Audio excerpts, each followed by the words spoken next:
Hello everyone, I'm Dr. Pracha Eamranond, Chief Medical Officer at Doctorpedia, and today I have the pleasure of introducing my friend and colleague, Dr. Sanjay Juneja. Hello there. I am a hematologist and oncologist down in Baton Rouge, Louisiana, and the Chief Medical Officer of the Oncology portion of Doctorpedia, which is something I'm very excited to kind of put together for education to patients and even healthcare providers, just because it's such an evolutionary topic. Great, Sanjay. Thank you for being here with us, and I'm really excited to tap into Sanjay's expertise. We know that the pandemic has had an amazing impact on healthcare, and particularly as it relates to cancer care.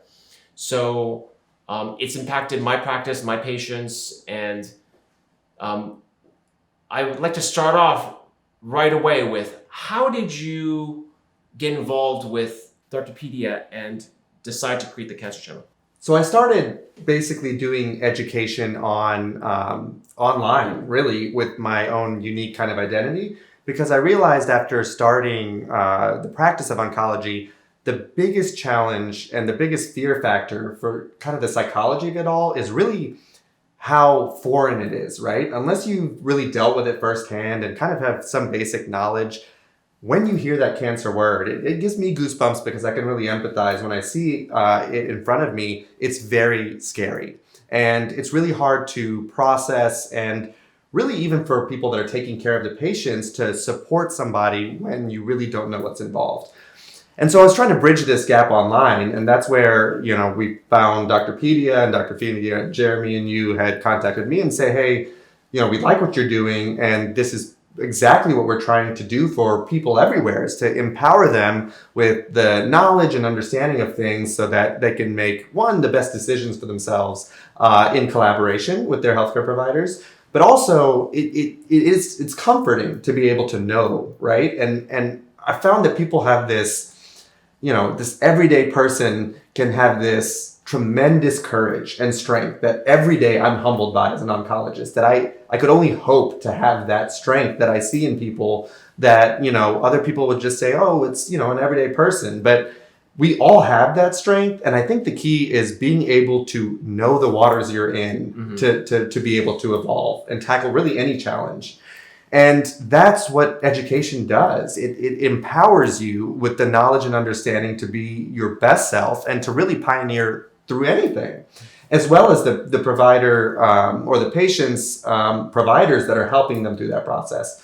And so that's where the philosophy came. And because cancer, one, is evolving so quickly, and two, there's a lot of fundamental blocks that you really need to understand the terminology to appreciate what's happening. Because oftentimes I would get from patients, I'm just being sent here and there, and I'm not sure what the goals are.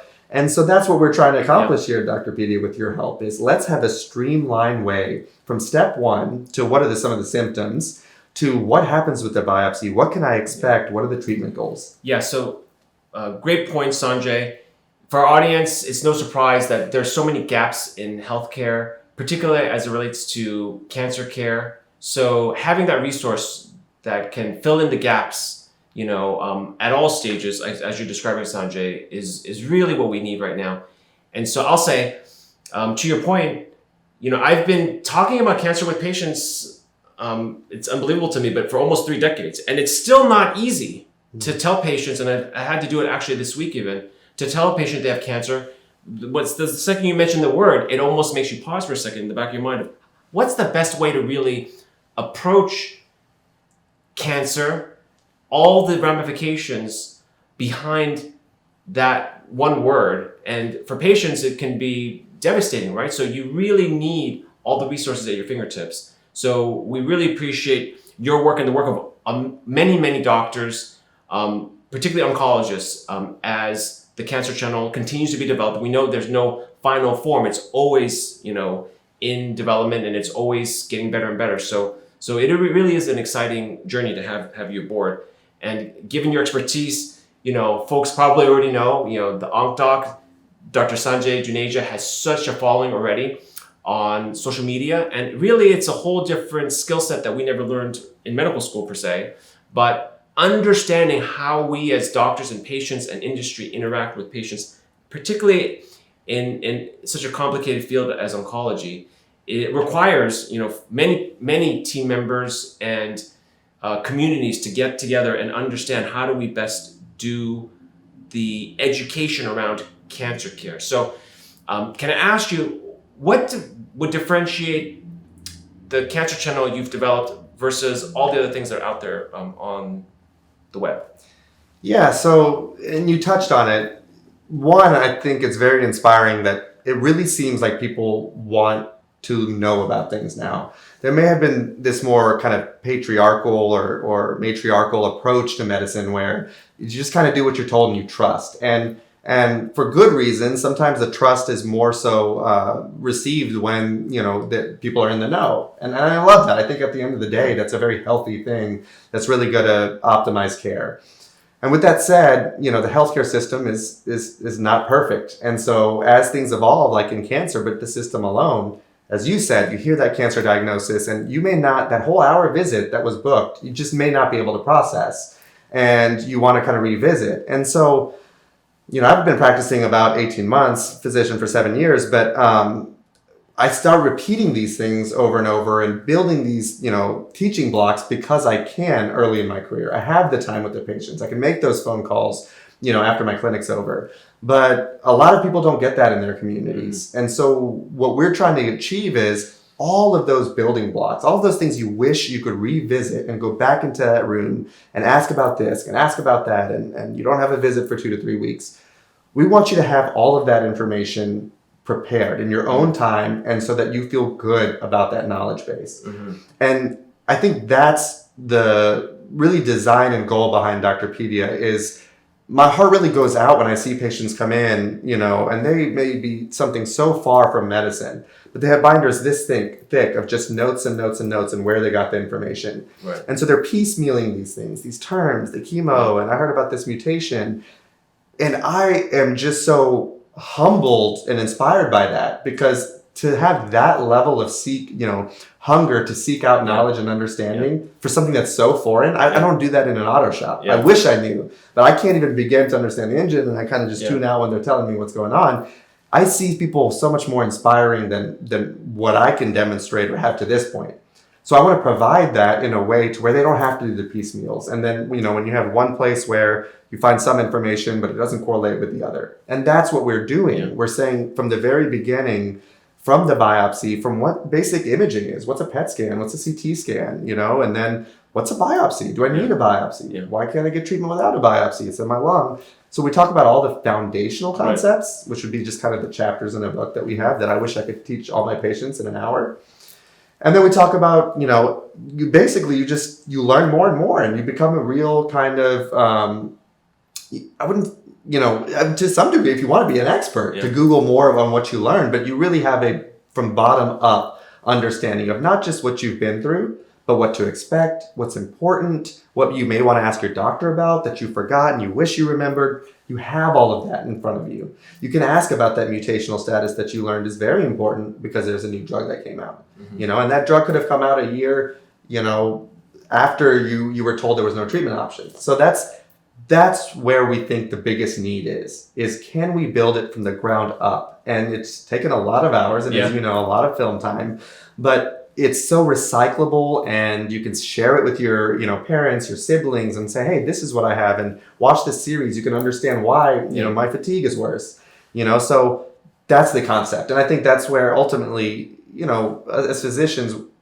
I feel this way, and I know you feel this way.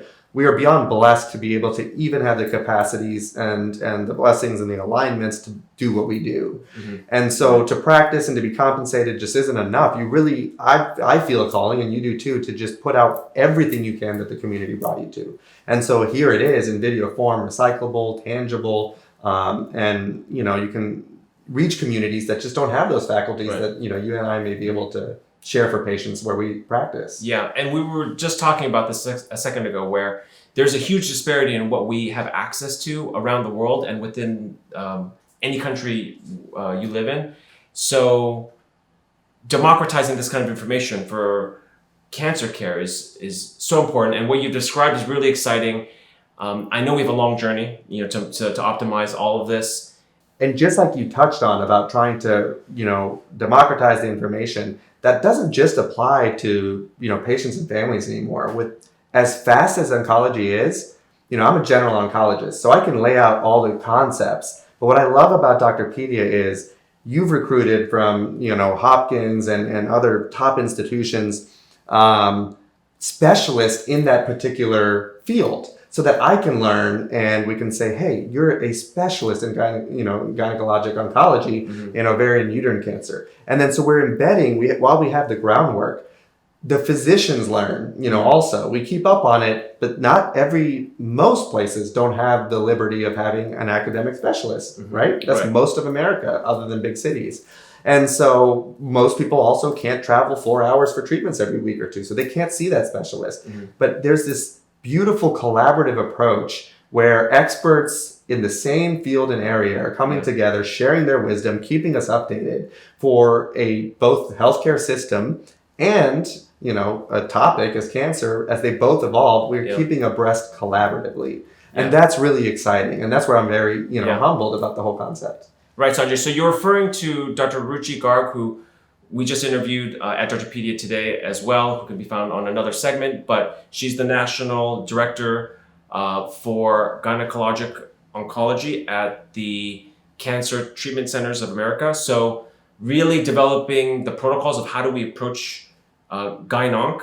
And, really there's so much that goes into every subspecialty within oncology that it requires a level of expertise that goes beyond one institution. And, coming from the, academia, there's a lot of great people working in academia, and we need to leverage that. But to get it out there into the public and really utilize that kind of information, it used to be that, you'd wait an average of 14 years before a publication really got into practice. Now, with digital health, with Doctorpedia and a lot of partners that we've been working with over the last few decades, there's just a better way to share information, collaborate, and we at Doctorpedia hope to be a major part of that puzzle. And, if we can figure out new ways as they're coming out to share information and disseminate it, I think we're going to help out, as you mentioned, not just patients and doctors, but really the healthcare industry at large. This is really an opportunity in light of the pandemic to really embrace things like telemedicine, which now, has been a no-brainer during the pandemic. We need to look at other ways in which we educate ourselves and our patients. So yeah, definitely I agree with you that this is a really opportune time for us to collaborate. I mean, we wouldn't have actually even met each other unless it was because of the digital health revolution. So yeah, this is an amazing opportunity where we have to. There's an imperative for us to actually transform health with whatever tools we have at our disposal. Yeah, and what better way than to do it together, right? And I think that's the most appealing thing, is we have hundreds of doctors now that have come together, still operating in our own mediums and institutions and with our own habits, but we're finally collaborating. And so you're getting the best things of all places. And you couldn't do this, like you said, 30 years ago. We didn't have this technology. And what better way to do it together than to do it together? It's just very exciting. Absolutely.